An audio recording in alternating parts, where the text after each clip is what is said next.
They all believe that they're Americans, they all believe that they're from America, and they will keep fighting to be Americans, as you can hear behind me. Only 109 out of 325,000 people were detained and held for questioning. For advocates on campus and on Skid Row, help may come in the form of the Measure H ballot.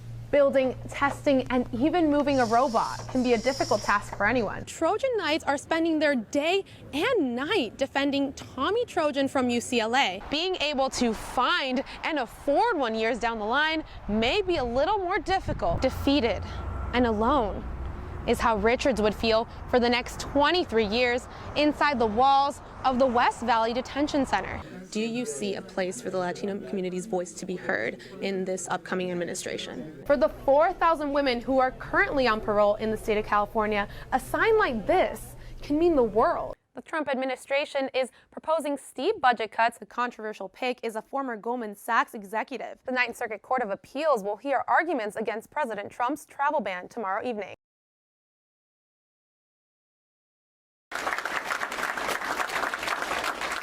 At a typical job fair, people wait in line for the opportunity to share their skills with potential employers. But for Wanda Woods, her history makes getting a job a lot more difficult. I was sentenced to 15 to life in 1990 for second-degree murder. Until about 2 weeks ago, Woods never thought she would have this chance. I believed wholeheartedly that I would die in prison. But she's here, alive, well, and ready to take the next steps in her future. I started to heal. I started to understand what changed the course of my life. I understand why I had the behaviors that I had. And I realized that I didn't have to be my own worst enemy. For the 4,000 women who are currently on parole in the state of California, a sign like this can mean the world. That's because getting a job can be the first step in reintegrating back into society and starting over. We wanted to focus on long-term offenders and female offenders because their needs are different than the general population. About 150 parolees got the chance to greet employers, learn about jobs, and apply for positions. To their surprise, some even landed one of those jobs. Wait a minute, I wasn't expecting a job, but they want to hire me right now. These jobs might also help them as they reunite with their families. A majority of the women do have kids, so that family dynamic, reintegrating with their kids is a challenge. This was the case for one of Woods' close friends, LaTanya Sims. My kids, they were 2, 3, and 9 years old, and I didn't get to raise them, and it was a bad experience. But hope kept her spirits high. Life is precious today, and I would never take advantage of that. God got me back all the way. With a drive to live life to the fullest and take the first steps, the struggle of living on parole may be one less job to worry about. For Annenberg Media, I'm Gabriela Vidal. In the San Fernando Valley is a middle school that is perfecting the balance between work and play. The secret is robots.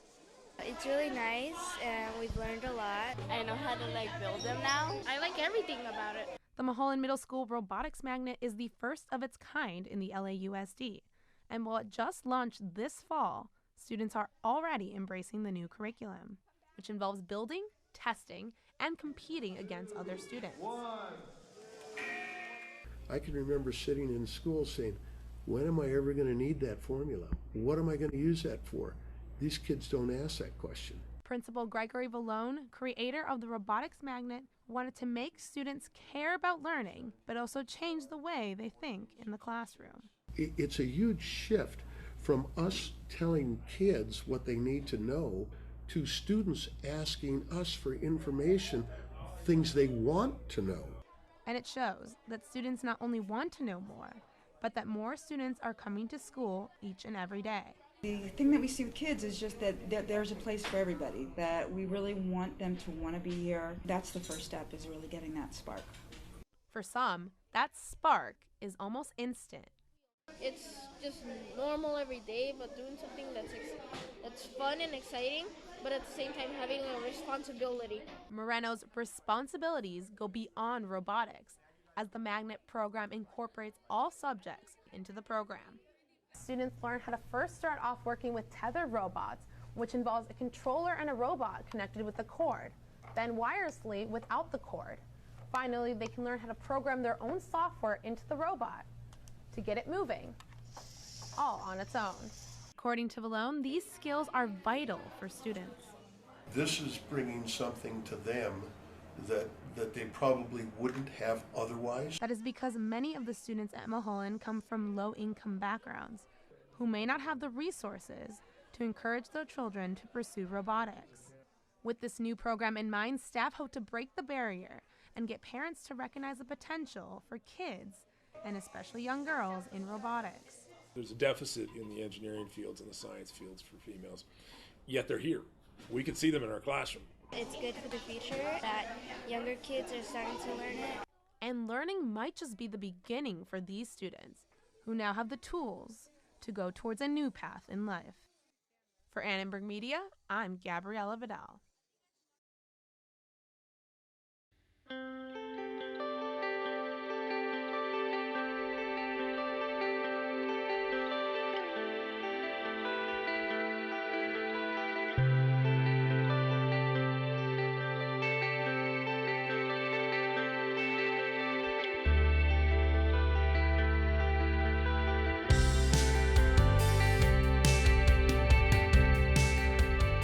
He had fallen off his skateboard and hit the back of his head and got a severe skull fracture, but then he started seizing and started pounding the front of his head against the asphalt.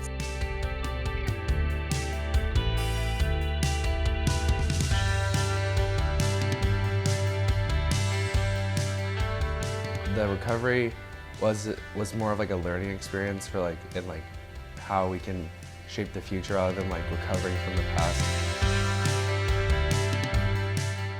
As long as one person is affected, then it's all worth it.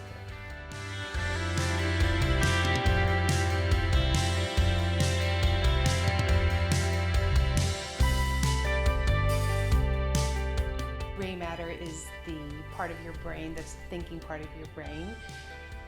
So we want you to use your gray matter to save your gray matter. To do a gnarly trick, you have to feel safe, or to get better, you have to feel safer. So that's why I wear my helmet, and I'm planning on keeping it on.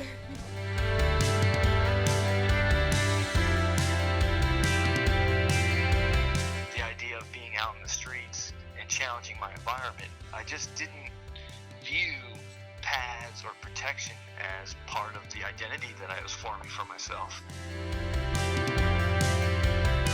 There is no good reason to not wear a helmet. There just isn't.